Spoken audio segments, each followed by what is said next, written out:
Just after noon on Monday, a mass was held at St. Francis Xavier Cathedral in Alexandria in honor of Pope Francis and the legacy he leaves behind. I think his legacy is that he invited us to look beyond the walls of our churches, to look beyond the usual people we would come in contact with, and especially reach out to those who are on the margins, those who are forgotten by our society or who are rejected by our society. Robert Marshall Jr. is the Bishop of Alexandria and says the Pope's legacy will be as one who reached out to those who were forgotten. As someone who began in simple circumstances and came and ascended to the papacy and challenged all of us to reach out to our brothers and sisters who we are walking with in faith. In many ways, Pope Francis was a pope of firsts. The first Jesuit pope, the first Latin American pope, and the first from the Americas. He was a pope who really, not that popes don't take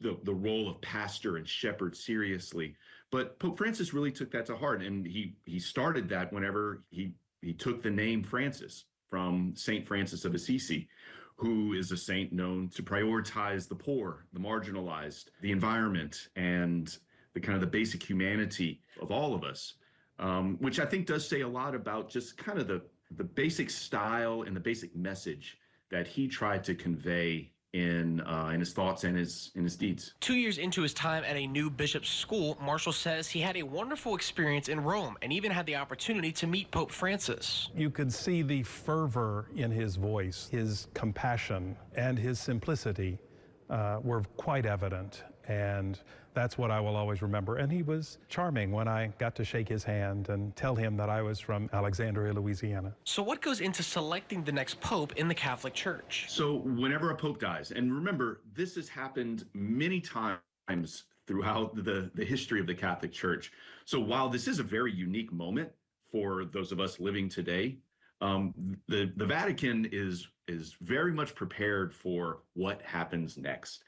So we're going to see a period of 9 days of mourning, which involves a lot of rituals and a lot of practices, some private and some public, ultimately leading to the entombment of the now deceased Pope Francis. This will then lead to the conclave, where the cardinals come together inside the Sistine Chapel in secret to choose its next pope. And it's not until we see the white smoke come out of the Sistine Chapel that we'll know who the next pope will be. As the world remembers Pope Francis and the legacy he left behind. I would tell people that Pope Francis was simple and humble, profoundly wise, but incredibly compassionate. And we should grow in wisdom and in knowledge and grace, but we should also grow in hope and love and charity and compassion. The Vatican says Pope Francis died of a stroke that put him in a coma and caused irreversible heart failure. And we're hearing from many state leaders after the passing of Pope Francis. Louisiana Governor Jeff Landry says, quote, "Rest in peace, Pope Francis. Sharon and I join Christians around the world in praying for him and the church during this time." Former Governor John Bel Edwards also releasing a statement after the Pope's passing. Edwards said, quote, "The world is a better place because of the example he set for all of us. Eternal rest grants, dear God, to your faithful servants, and may your perpetual light shine upon him."